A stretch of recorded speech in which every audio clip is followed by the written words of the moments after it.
So I read the book The Wonderful Wizard of Oz by L. Frank Baum.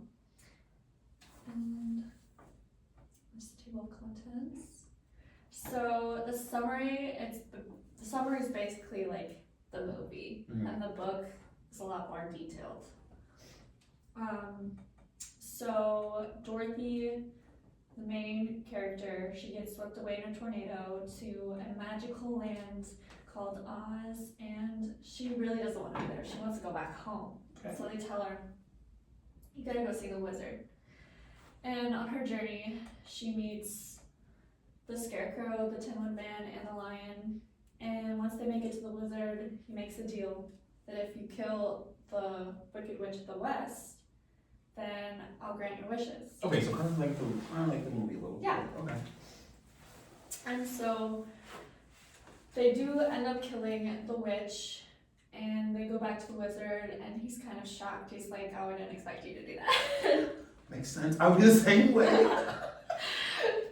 And so they end up finding out that he's a fake. Oh. And he's able to help the 3 of her friends, but he can't help her, so she has to continue her journey to Glinda, who is the good witch of the south.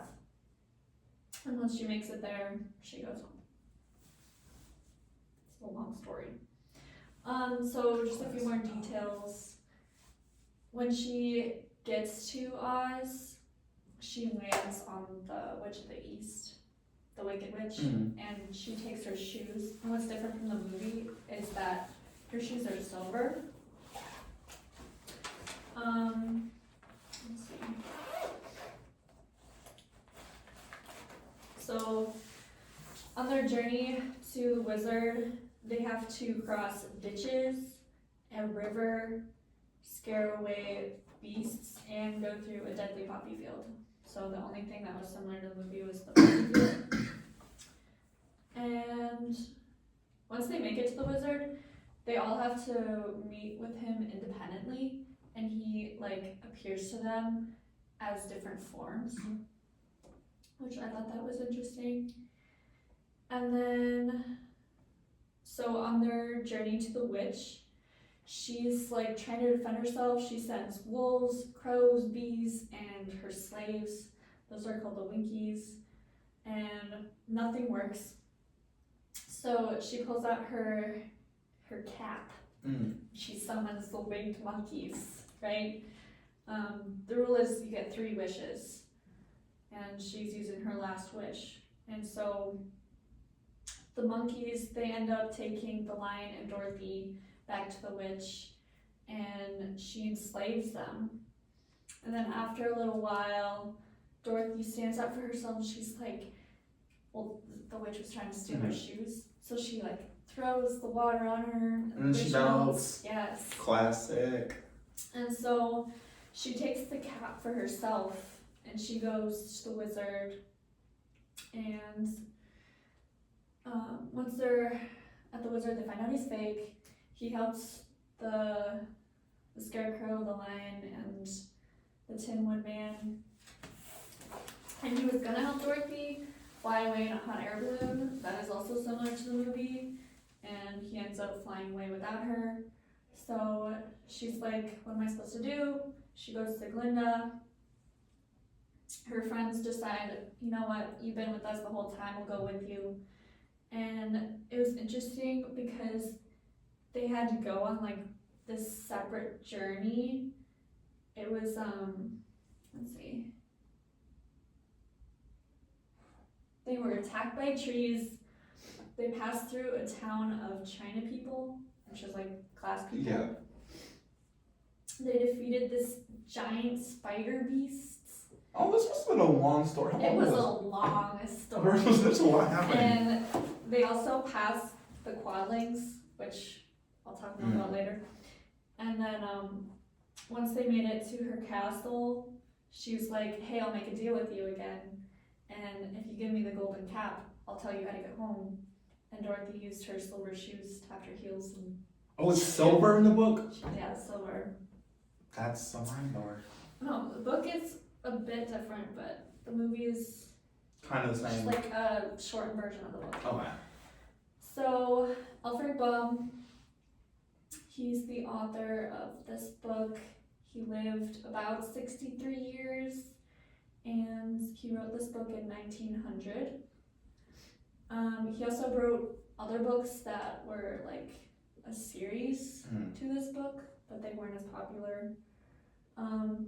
Sometimes he wrote under like a fake name. Aliases. And then the purpose of writing the book was just to like entertain children. He wanted to get rid of the gore and the scary endings that fairy tales had. He didn't like that, so. These are the visuals. So this is the cover. I had like 2 sections in my book that had like these detailed scenes with color, and then there was also illustrations throughout the book. Also, I was, color on in the black and page. white. It's kind of cool. It was cool. And then all of these illustrations were made by W.W. Denslow. And apparently there's like different versions of illustrations depending on the book you get. And so the first literary device I used was imagery. Baum is very descriptive with his words, and it kind of helped go along with the illustrations. A few examples where there was a tiny fountain in the middle of the room that shot a spray of green perfume into the air to fall back into a beautifully carved green marble basin. And then another example is he was quite short and stout and had a big head, which was flat at the top and supported by a thick neck full of wrinkles, which is disgusting, if you ask me. But it is very detailed. I can imagine that. I'm picturing They it. were talking about the quad legs, which I thought that was such a random part of the book.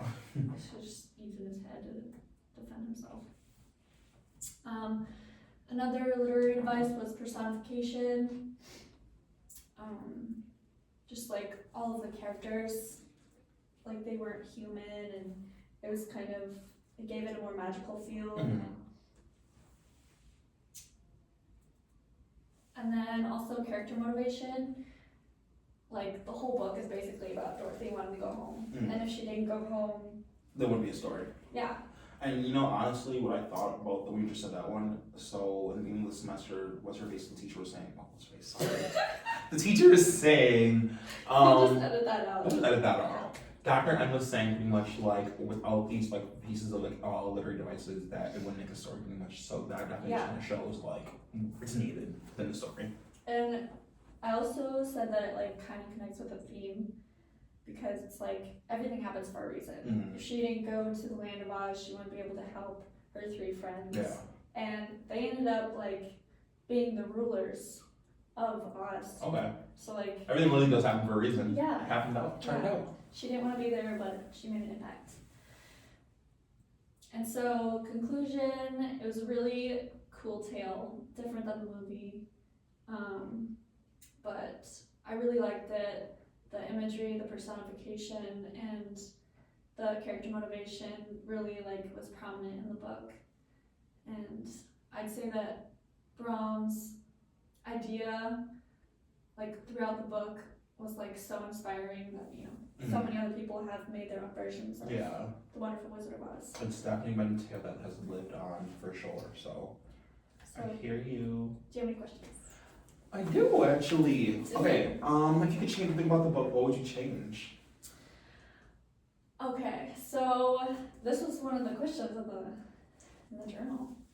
I said there was this one part where the Tin Woodman just like fucking, sorry. You're good. Probably It's shouldn't just, say that. it's just us here. Us here.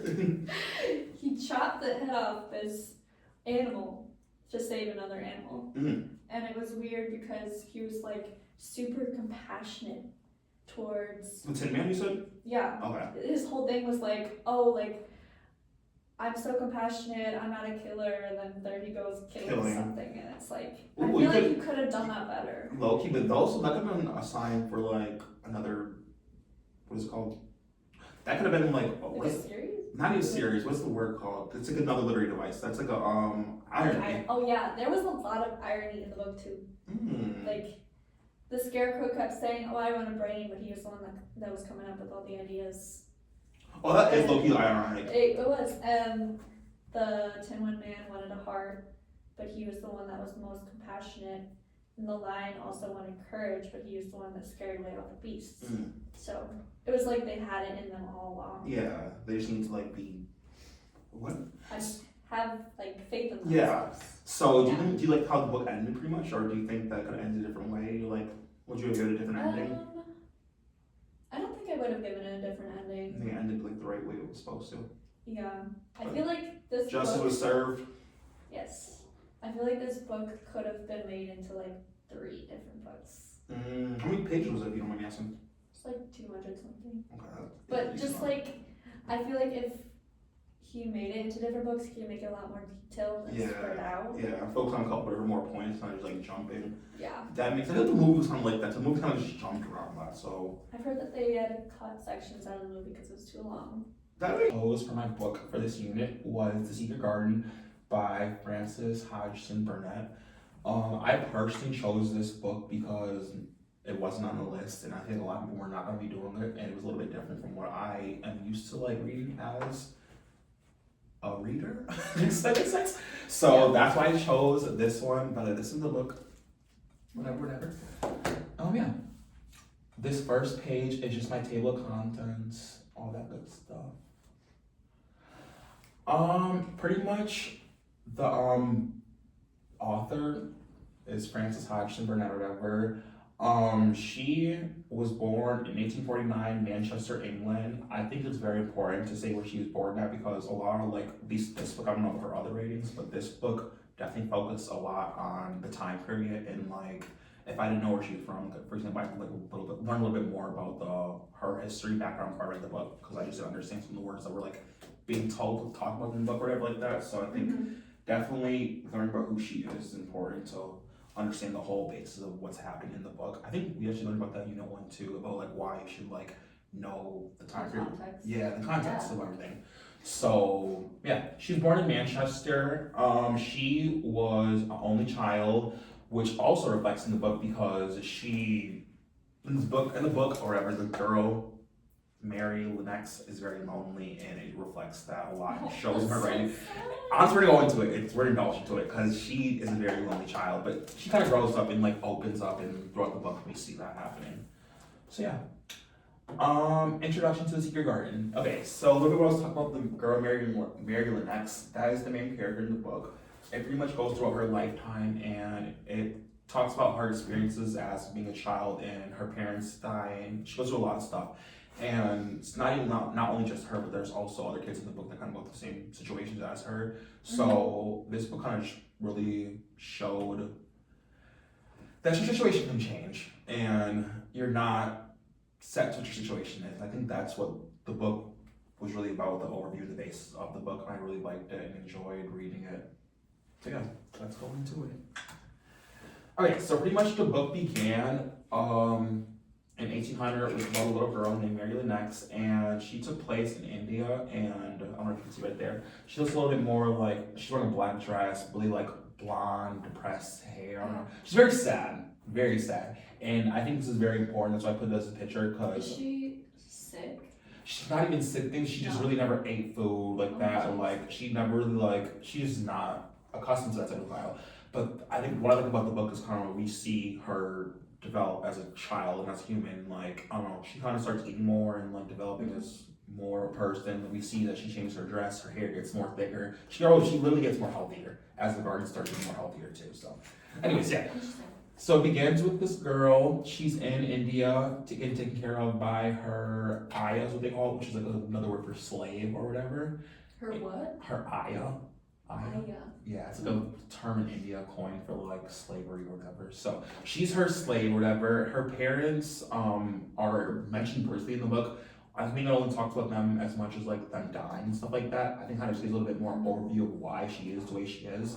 So in the beginning of the book, her parents die from this thing called Clorox, I think what it is, or Chloro, I don't remember. But everybody dies, not even just her parents. Everybody, her Aya dies, her parents die. Everybody on the manor dies. She gets sent to this place, Yorkshire in England, and she there learns about a bunch of different stuff. She meets a bunch of different people. One person in specific, this person right there, is Martha. I think Martha is a very important person to the story to kind of show. She kind of shows her how to open up and to be more like accepting, understanding of like situations, stuff like that. Because when the girl got to the Missile Dwight man or whatever, she's a Is very that in England? yeah, she's a very troubled child. That's what they mentioned her. She's very like argumentative. She didn't want to like listen to anybody. She didn't want to like go and do the work that she had to do in order to become the best version of herself. So I think this book is really good in showing how she did that. Okay, so pretty much the middle of the book moves to her discovering the garden and stuff like that, because I don't even talk about the garden much even yet. So the secret garden, right there, whatever. This is the place that she finds through the help of one of the people that works in like the groundskeepers, whatever. To help them, she finds the garden, and the garden is like pretty much abandoned and like not well taken care of, and much like herself, actually. That's what the book kind of said. So she finds this garden, kind of tries to like fix it up and like build it up and like make it better. And in turn of her doing that, she kind of makes herself better and stuff like that. So one of the important people that I found in the book was Martha's little brother. His name is Colin. Wait, Colin? Is it Colin? Because there's two boys. That's her cousin. No, so it wasn't Colin then. Deacon. So Deacon's the other boy, which is Martha's nephew pretty much, and he helps her build this garden up and turn it to what it becomes or whatever like that. Colin, though, he does come into play. Colin is going to be her cousin. He actually is sick or whatever. And what I liked about this story is the garden, literally said the garden healed him, which I thought was kind of like, wow. Low-key, like, okay, it healed him. Like for real, like magically? Like low-key magic healed him. And like we're going to talk about a little bit more is like, I kind of touched on it a little bit more about my like pieces of, what are the words? Literary device? Oh, yes, I'm literally going through it. I'm so sorry. No, it's My literary okay. devices. I was going through it too. Oh my god, yeah. Don't worry about So it. yeah, no, I kind of talked about that a little bit more as a literary device about how the garden helped heal him, how they made it seem like they kind of helped heal him a little bit. But yeah. Okay. I Oh, was yeah. gonna ask if the garden was magical. Yeah, so in the end, actually, I should probably talk about that. In the end, turned out it did heal him. The girl turned out to be good. She got her hair back. She got healthy. Did the garden heal her too? In a way, kind of, because it made her not. So like, you remember how she did that one picture about her, like Yeah. in the one dress. Look at her towards the end. She literally becomes like a whole different person. Let me see if I can find a good picture. I remember you showing me that earlier. Like, look, she literally becomes like, where it starts wearing pink, like, Oh. literally gets healthy. So I think in a way, the garden kind of like helped heal them both without them even really realizing.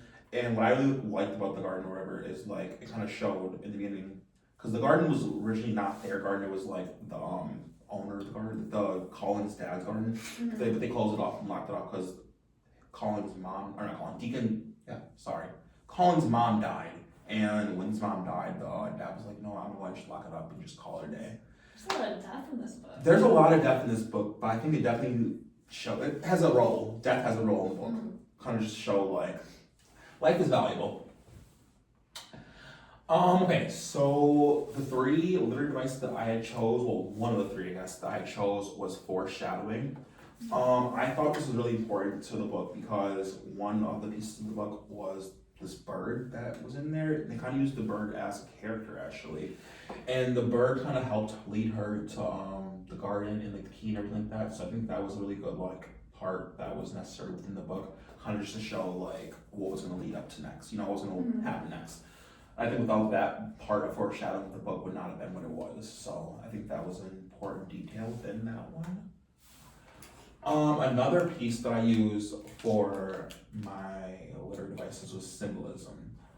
Kind of talked about this a little bit earlier, how the garden kind of represented like healing and growth like that. So I think that the garden itself stood for a lot more than just a garden. It stood for like life and death and like stuff like that. Like how the like garden got closed off when like the mom died. It got opened back up when like it was needed and necessary. So I think that was one thing that was definitely good. Well, not even good. Without that symbolism, it wouldn't be a story because if we had the garden, it would not be the secret garden. Yeah. Yeah, but I was thinking a little bit more. They kind of use the garden as a character, stuff like that. So one thing I really liked about the book is when the scene of the book was like sad and depressed and stuff like that, they made the garden seem like that. So like the girl couldn't go outside, the garden was like not well attended to, so then she was sad in turn. So it kind of made the garden like a whole like character instead of just making it as like a garden. And just personification, yeah. So I definitely think I actually used that one. Okay, no, I thought I did. So for my reading journal, I used personification. For this one, I used characterization. So another thing I like use for the literary advice was characterization, because I definitely think that each character had a role to play within the book. Like for example, Colin's sickness, it didn't even mention Colin until like the middle of the book. So I think that when he got brought into it was like a good place for him to get brought into it, because each character had like a different use in like they influence each other. Yeah, they kind of influence each other, and like we kind of watched each of the characters kind of grow to what they are. For example, like Mary was like really selfish and happy. We kind of watched her become mature and like very understanding and healthy. And like Colin, for example, when we first found him, he was in a bed sick and like literally almost sick and dying, and now he's walking, talking, and stuff like that. So I think that characterization within the book was a huge part of it. Conclusion. In conclusion, I think that this book could have been better. No, I'm just kidding. I'm just kidding. In conclusion, I think this book was a good book. My friend actually did not like, because I had to read it with me, like a kind of book report type thing, book journal type thing, and she hated it. She did not like it at all. But I liked it. I think that the book had use. I think could have been more useful for people back in the day when they were dealing with a lot more like famine, sadness, and like the Great Depression, stuff like that. This book would have been really like, okay, this is like touching a bunch of different shit, but like nowadays, we're not really sad. I mean, we are sad, but like, it's like, you know. Outdated. Yeah, it's definitely a little bit outdated, so I think they could definitely change some stuff. But overall, though, the book was good. I liked it, enjoyed it, so. That's good. Yeah. Last is just my little Q&A. Kind of just touches over about everything that we went through. Her finding the garden, her moving to England, some important characters, Mary, Colin, Deacon, and Martha. The bird foreshadowing the discovery of the garden. And yeah. Do you have any questions at all, love, or how are you feeling? I do, I have 2 questions. What's up? So, my first question is about the author. Yeah. Did she have like any impression? Because I know that it was like written back in the day. I think she had a little bit of impression, like as far as like when the era was written, and like I think her experience kind of helped build on the book a little bit more. Because like I was saying, she's the only child and stuff like that. Yeah. In order for me to find out, I have to do a little bit of background knowledge, by the way. But yeah, I found out she is the only child, so I think definitely her experience had a little bit more of play into that one. I am curious to know though if her parents had died when she was a kid or something like that, because maybe that would have a little bit more trauma. Yeah, why she wrote that, Yeah. like, because I think like you said, the book had a lot of death in it. It was really depressing, so maybe she went through a lot. I bet a lot of people were dying. It had to have been All that. sickness and stuff. Everything. But yeah, I think it was good though. I think she, without her, like, prospect on the whole situation, I think it would not have been what it was, so. My other question is like, it's called The Secret Garden. Was it like a secret? Yes, like I was saying, so the garden got locked away when the mom had died. And Mary So she didn't know about it? Or Mary had found the garden because the key was like buried away and like lost, and like they just like it was closed off for like 10 years. And when the boy Deacon, or not Colin, was born, it got closed off because that's why the mom died, because Deacon got born and it made her sick. did they close it off because she wasn't gonna take care of it? So They closed it off because she had died, and because the dad was like, no, it's just too much. Oh, not battery exhaust. It's okay, we still got that one.